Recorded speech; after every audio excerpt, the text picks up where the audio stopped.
آج ہم بات کریں گے الصلاۃ پر۔ الصلاۃ کیا ہے؟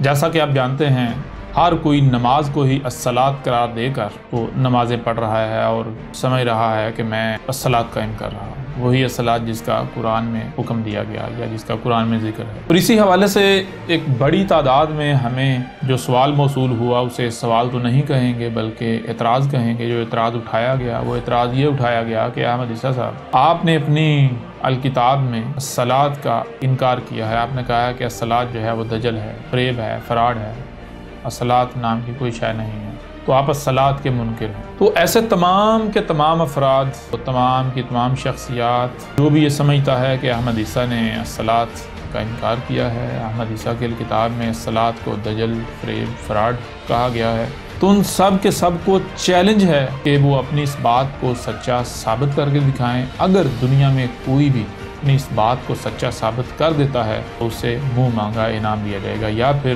جو سزا احمد عیسیٰ کے لیے تجویز کی گئی احمد عیسیٰ اسے بھگتنے کے لیے تیار ہے۔ جتنے بھی یہ اعتراض اٹھانے والے ہیں ان میں سے کوئی ایک بھی ایسا نہیں ہے جس نے الکتاب پڑھی ہو، جس نے احمد عیسیٰ کا موقف جانا ہو، سنا ہو۔ محمد نے کہا ہے علی جان لے اگر تیری عدالت میں ہی بطور ملزم کیوں نہ کھڑا ہوا ہوں، مجھے ہی کیوں نہ کھڑا کر دیا جائے، تو تم نے یہ نہیں دیکھنا کہ سامنے محمد کھڑا ہوا ہے، محمد جھوٹ بول نہیں سکتا، محمد کچھ غلط کر ہی نہیں سکتا ہے۔ تم نے اس وقت تک فیصلہ نہیں سنانا جب تک کہ فریقین کی مکمل بات سن نہیں لیتا۔ یہ سکھایا محمد نے۔ یہ کہہ رہا ہے رب، اور اس کے بالکل برعکس جو آپ کے ملاٹے ہیں وہ کہتے ہیں نا اس کی نہ سننا، اس کی نہ سننا، اس کی نہ سننا، اس کی نہ سننا، صرف ہماری سننا، جو ہم کہہ رہے ہیں بس اسی کو آنکھیں بند کر کے مانیں۔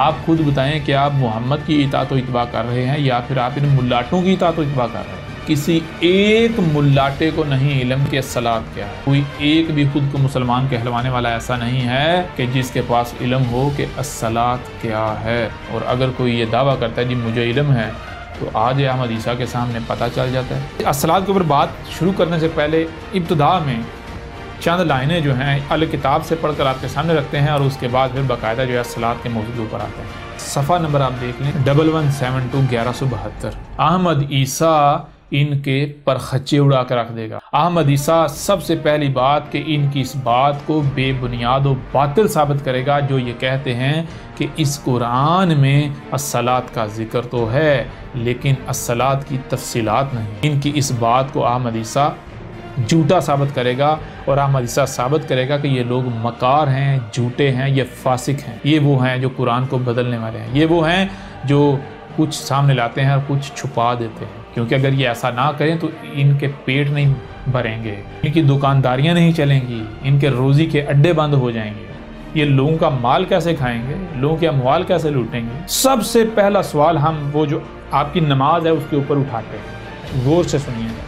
میں آپ کو چیلنج سے کہتا ہوں کسی بھی مسلمان سے یہ پوچھ لیں نماز کا حکم کس کے لیے ہے، ہر مسلمان یہ کہے گا نماز کا حکم صرف اور صرف مسلمان کے لیے ہے۔ کیا آل فرعون مسلمان تھے؟ فرعون کی افواج مسلمان تھیں؟ قوم نوح مسلمان تھی؟ قوم سمود جن کی طرف صالح کو بھیجا گیا، کیا قوم سمود مسلمان تھی؟ مسلمان قوم تھی؟ کیا قوم ابراہیم مسلمان قوم تھی؟ قوم مدین جن کی طرف شعیب کو بھیجا گیا، قوم شعیب مسلمان قوم تھی؟ کیا قوم لوط مسلمان تھے؟ آل فرعون مسلمان تھے؟ قرآن کہہ رہا ہے ہم نے وہ جو گزشتہ ہلاک شدہ اقوام ہیں انہیں، وہ جو آل فرعون تھے، آل فرعون کو، نہ صرف آل فرعون کو بلکہ ان سے پہلے بھی جتنی اقوام ہلاک ہوئی، ہم نے ان اقوام کو صرف یہی کہا تھا کہ الصلاۃ قائم کرو، انہوں نے الصلاۃ قائم نہ کی جس وجہ سے وہ ہلاک ہو گئے۔ الصلاۃ وہ ہے جس کا حکم بلا تفریق ہر کے لیے ہے۔ کیا یہ جو پہلا سوال ہے یہی سوال آپ کی نماز کے، آپ کی نمازوں کے پرخچے نہیں اڑا دیتا؟ سوال نمبر 2، میں آپ سے سوال کرتا ہوں کہ جو نماز ہے یہی الصلاۃ ہے، تو نماز پڑھنے کے لیے کیا آپ کو زمین میں حکومت کی ضرورت ہے، زمین میں حکمرانی کی ضرورت ہے، زمین میں اقتدار ملنے کی ضرورت ہے؟ دنیا میں کہیں پر بھی آپ ہیں آپ نماز پڑھ سکتے ہیں۔ قرآن اٹھا کر دیکھیں، قرآن میں اللہ کہہ رہا ہے کہ ہم اگر کسی کو بھی زمین میں مکن یعنی زمین میں اختیار دیتے ہیں، زمین میں اقتدار دیتے ہیں تو دیتے ہی صرف اور صرف اس لیے ہیں تاکہ الصلاۃ قائم کی جائے۔ زمین میں مکن ملے بغیر آپ الصلاۃ قائم نہیں کر سکتے۔ محمد نے کہا تھا مجھے بھیجا گیا الصلاۃ قائم کرنے کے لیے۔ عیسیٰ نے کیا کہا تھا؟ عیسیٰ ابن مریم نے کہا تھا مجھے تو میرے رب نے یہی وصیت کی ہے کہ تو جب تک دنیا میں رہے تو نے کیا کرنا ہے؟ تو نے الصلاۃ قائم کرنا۔ ہر رسول کیا کرنے آیا؟ الصلاۃ قائم کرنا۔ بھائی یہ کیسی الصلاۃ ہے؟ یہ جو نماز ہے یہ کیسی الصلاۃ ہے کہ جو بغیر مکن کے قرآن کہہ رہے ہیں الصلاۃ قائم کرنے کے لیے یہ زمین میں مکن اقتدار ہونا لازم ہے، شرط ہے، یہ کہہ رہے ہیں جی بغیر اقتدار کے کوئی بھی یہ 7 سال کا بچہ جو ہے اگر جب بچہ 7 سال اور ڈنڈے سے پڑھانا شروع کر دو، بڑی عجیب صلاۃ ہے۔ الصلاۃ کی پہچان یہ ہے کہ الصلاۃ کیا کرتی ہے؟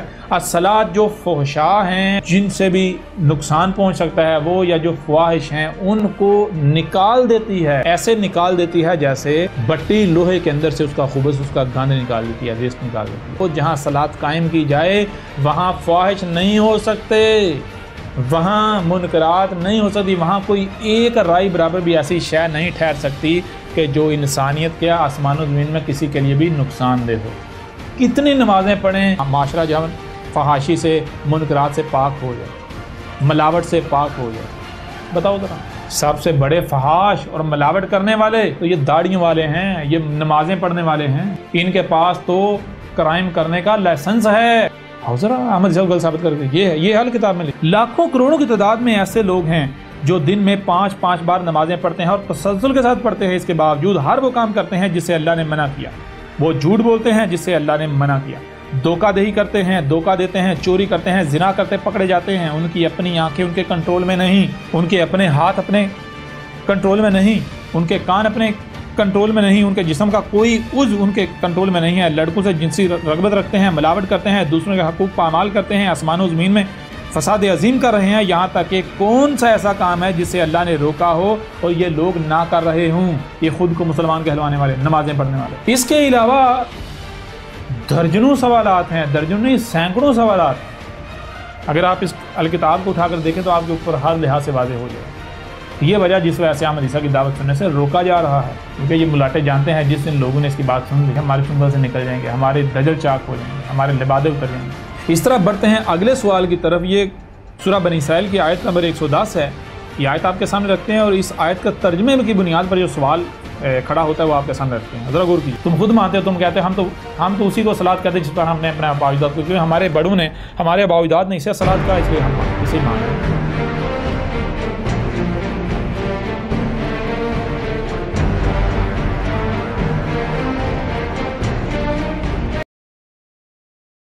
یہ جو الکتاب ہے اسے ڈاؤن لوڈ کریں، ترتیب کے ساتھ پڑھیں، کوئی ایک بھی سوال ایسا نہیں رہے گا جس کا جواب آپ کو نہ ملے۔ سچائی کو جاننے کے لیے احمد عیسیٰ کے یوٹیوب چینل کو وزٹ کریں اور چینل کو سبسکرائب کرنا مت بھولیے گا۔